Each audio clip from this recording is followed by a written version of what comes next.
tugas dan sifat pengabdiannya yang khas di bawah permukaan air dengan sendirinya memiliki ciri yang khas, baik teknologinya maupun dari kehidupan awalnya.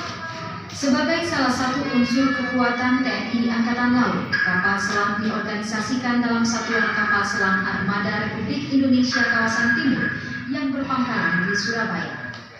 Moto Wira Ananta Luhira yang berarti tabah sampai akhir menunjukkan bahwa penugasan di kapal selam senantiasa mengutamakan sifat profesionalisme, kebenaran, dan kesetiaan terhadap tugas. Diawaki oleh prajurit-prajurit TNI Angkatan Laut yang tangguh, kapal selam merupakan salah satu unsur sistem senjata armada terpadu yang disingkat SSAT. SSAT yang merupakan tulang punggung kekuatan TNI Angkatan Laut terdiri dari unsur kapal, yaitu kapal selam dan kapal permukaan, pesawat udara, marinir, dan pangkalan. Sejarah kapal selam di Indonesia lahir di tengah heroisme perang kemerdekaan dengan dibuatnya kapal selam pertama yang diilhami keinginan menerobos blokade laut Belanda, tepatnya pada tahun 1947. D. Ginagan, seorang perwira Angkatan Laut Republik Indonesia yang berpangkat kapten, berhasil merancang dan membuat sebuah kapal selam yang berbobot 5 ton. Dengan diawaki sendiri oleh D. Ginagan, kapal selam ini diuji cobakan di Kalibayong, Yogyakarta. Keberhasilan uji coba ini membawa dampak positif bagi perjuangan bangsa Indonesia, terutama dalam menumbuhkan rasa cinta tanah air dan rela berkorban demi tegaknya kemerdekaan Republik Indonesia. Seiring dengan kemajuan teknologi, kemampuan kapal selam terus dikembangkan oleh beberapa negara-negara besar, antara lain Amerika Serikat, Uni Soviet, dan Jerman. Menurut kemampuan daya jelajahnya, kapal selam terbagi atas beberapa kriteria, yaitu ocean going, coastal going, dan midget submarine. Dari Uni Soviet, salah satu produksinya yang handal dari jenis ocean going, yaitu kapal selam Myrsky class. Dengan semakin kompleks tuntutan tugasnya, TNI Angkatan Laut pada tahun 1959 menambah sistem kesenjataannya dengan kapal selam. Tepatnya pada tanggal 12 September 1959, pemerintah Indonesia menerima 2 buah kapal selam Myrsky class dari pemerintah Uni Soviet, masing-masing diberi nama RI Cakra dan RI Nanggala. Hingga saat ini, tanggal 12 September diperingati sebagai hari lahirnya Korps Hiu Kencana, yaitu Korps Pengawal Kapal Selam.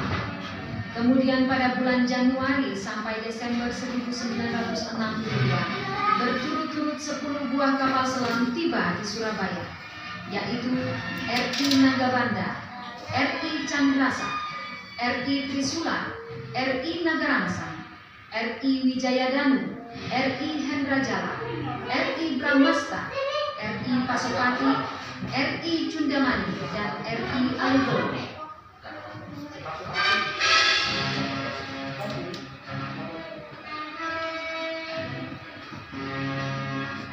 Pada operasi Trikora, pembebasan Irian Barat, kapal selam berperan penting di dalam memberikan tekanan-tekanan psikologis terhadap pihak Belanda yang bercokol di Irian Barat, antara lain melalui operasi pengintaian dan penyusupan ke daerah musuh, dikenal dengan Operasi Antarja, Jaya Wijaya 1, Cakra 1, Alugoro dengan mendaratkan pasukan RPKAD di Tanah Merah Irian Barat, serta Operasi Jaya Wijaya 2.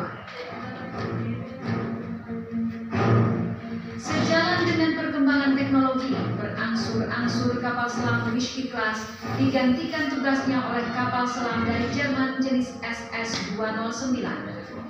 Kapal selam yang masuk jajaran TNI Angkatan Laut pada dekade awal tahun 80-an ini berjumlah 2 buah, yaitu KRI Cakra dengan nomor lambung 401 dan KRI Nanggala 402.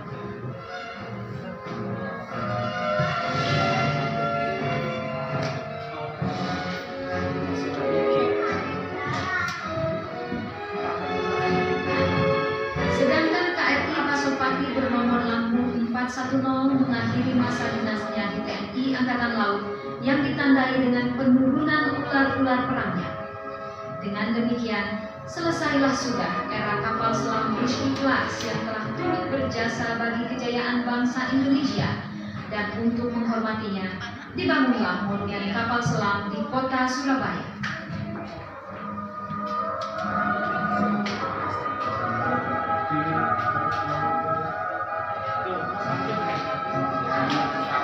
Keberadaan monumen kapal selam bukan hanya sekedar pelestarian bangunan kapal selam, tetapi lebih dari itu merupakan ungkapan rasa hormat atas jasa-jasa para pahlawan laut yang gugur dan tenggelam sebagai pahlawan-pahlawan tanpa batu nisan.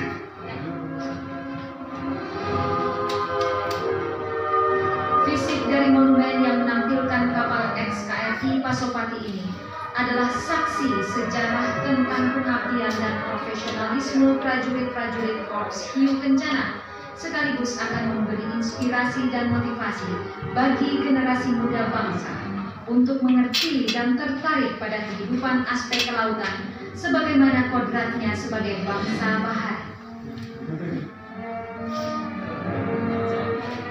Selain itu, monumen kapal selam menjadi saksi, bukti dan bakti akan kejayaan bahari kita sebagai persembahan bagi prajurit-prajurit matra laut dan juga bagi segenap rakyat Indonesia.